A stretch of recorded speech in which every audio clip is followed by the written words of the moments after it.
Now this isn't a car story. It's the story of how we all started driving.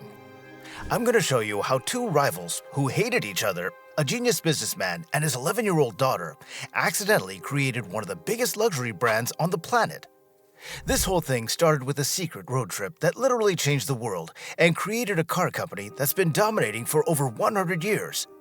This is how a three-pointed star came to symbolize total dominance, and how Mercedes-Benz became the benchmark for everything. Now check this out. It's 1886, and you've got these two dudes in Germany living just 75 miles apart, and they are about to change everything without even knowing it. In one town, Karl Benz just patented this weird-looking three-wheeled thing called a motor car. At the exact same time, this other guy, Gottlieb Daimler, shoves his own custom-built high-speed engine into a carriage. These two guys, Karl Benz and Gottlieb Daimler, were in a race to build the first car. And get this, they never, ever met. It's like two YouTubers battling for subs who have never spoken. Their legacies would one day merge and become completely unstoppable. Now, Karl Benz was completely obsessed with building a car without a horse, while Daimler was building engines for literally anything. Boats, airships, whatever. Benz only cared about the car. But his invention, the Benz patent motorwagen, was a complete flop. People were literally laughing at it, and they were scared of it, and Karl was just about to give up. But then his wife, Bertha Benz, steps in. She wasn't just his wife, she bankrolled the whole project. Sick of seeing her husband's dream die, she did something insane. Now, in August of 1888, she and her two sons stole the car in the middle of the night and went on the world's first long-distance road trip, over 65 miles, on roads made for horses. Now, this was a crazy endurance challenge. When a fuel line clogged, she used her hat pin to fix it. She used her garter as an insulator. And when the brakes failed, she had a shoemaker nail leather to them. She literally invented brake pads on the fly. Now, after 12 hours, she made it and sent a telegram to Karl. News of her trip exploded. She single-handedly proved this car was the real deal. Orders started flooding in, and Benz and CE became the biggest car company in the world. Now, meanwhile, his rival Daimler catches the attention of Emil Jelinek, a super-rich car dealer. Jelinek loved racing, but thought Daimler's cars were slow and clumsy. So he started ordering cars, but he demanded that they be built lower, lighter, and faster. Jelinek raced these cars under his daughter's name, Mercedes. Then, in 1900, he made Daimler a crazy offer. He would buy 36 cars for 550,000 gold mark. That's millions of dollars today. But only if they built a brand new, insane sports car just for him. And it had to be named Mercedes. Now, the car they built, the Mercedes 35 HP, showed up and destroyed the competition at a race in 1901. Now, it was so good, everyone called it the first modern car.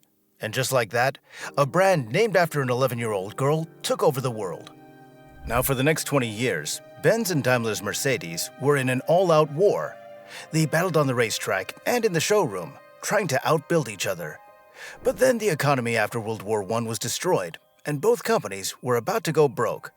So, in a shocking twist, these two enemies decided to team up. So on June 28, 1926, they merged and created Daimler-Benz AG.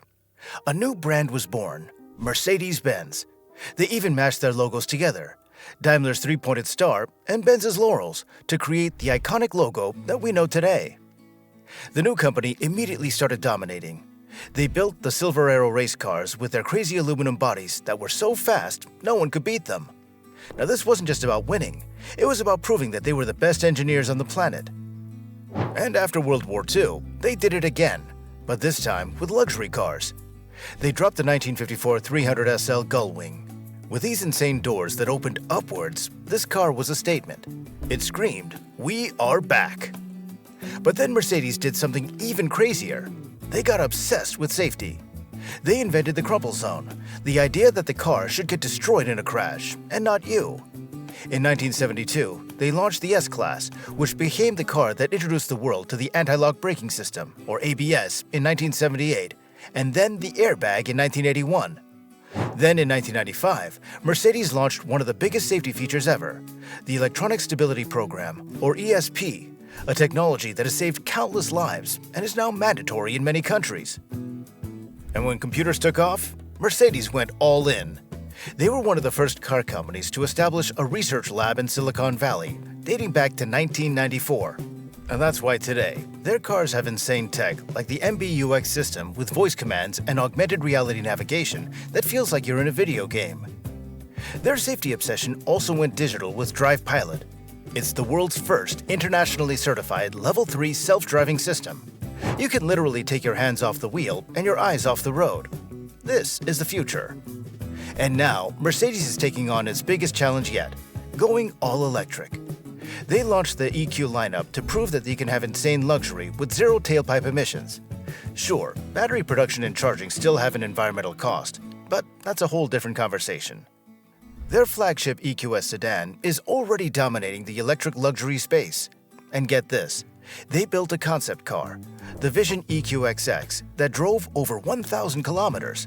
That's more than 621 miles on a single charge in a real-world test. Now looking ahead to this year and beyond, they're dropping an electric G-Wagon and C-Class, plus insane AMG plug-in hybrids. They're focused on creating hyper-personalized digital experiences, using sustainable materials, and building revolutionary tech, like brakes that are virtually maintenance-free. They're not slowing down. Mercedes-Benz hasn't just built cars, they've built legends. These are the machines that didn't just move people, they moved history. Let's take a look at the most iconic models that have completely defined their eras. Well, first up, the 300SL Gullwing.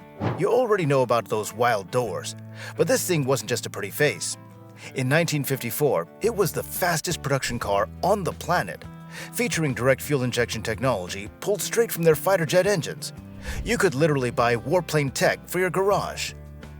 Then you have the 600 Grosser, the ultimate dictator car. This was the go-to luxury ride for everyone, from Elvis to the Pope. And yeah, a few less than great world leaders. Get this, it had a hydraulic system that could silently open doors and windows. That's real-life James Bond tech back in the 60s. And you cannot talk about icons without mentioning the G-Class, the G-Wagon. This absolute tank started as a military vehicle in the 1970s and somehow became the ultimate ride for Hollywood royalty. It's tough, it's unstoppable, and it's a massive status symbol all at once. Only Mercedes could pull that off. Next, the 190e 2.3 16. In the 80s, this was Mercedes' answer to the BMW M3 in an all-out German horsepower war. It had an engine tuned by Cosworth, the legend in racing history, and that perfect sleeper look. This thing was pure driving. Of course, there's the S-Class. Now this isn't just one car, it's a moving time capsule of Mercedes innovation. Now every single generation introduced tech years before anyone else. We're talking ABS, airbags, soft closed doors, and even massaging seats. You want to know what features your car will have in 10 years? Just look at whatever the S-Class has today. And don't forget the AMG monsters. Cars like the E55 AMG, the SL65 Black Series, and the new GT Black Series. These things aren't just fast, they're face-meltingly brutal. AMG took Mercedes luxury and injected it with pure, unfiltered aggression that just shreds tires. And finally, the EQS. This is the future. It's a literal spaceship on wheels. That hyperscreen, the insane range, all that tech. This isn't just another electric car. This is Mercedes telling the entire world, you know what, we're just getting started. So we went from a three-wheeled car that nobody wanted to Bertha Benz, the ultimate marketing genius who refused to let the dream die, to a brand named after a little girl. The Mercedes-Benz story is a testament to insane progress. It's proof that two bitter rivals could team up to build an unbeatable partnership and a legacy that's lasted for over 100 years. Now today, that legacy is stronger than ever. That three-pointed star isn't just a logo, it's a promise of luxury, performance, and innovation that never, ever stops. Now, I've got to ask, what does that star mean to you? What's the most iconic Mercedes ever built? Let me know in the comments below. And if you enjoyed this ride through history, smash that like button and subscribe for more stories about the cars that have changed the world. And with that, thanks for watching.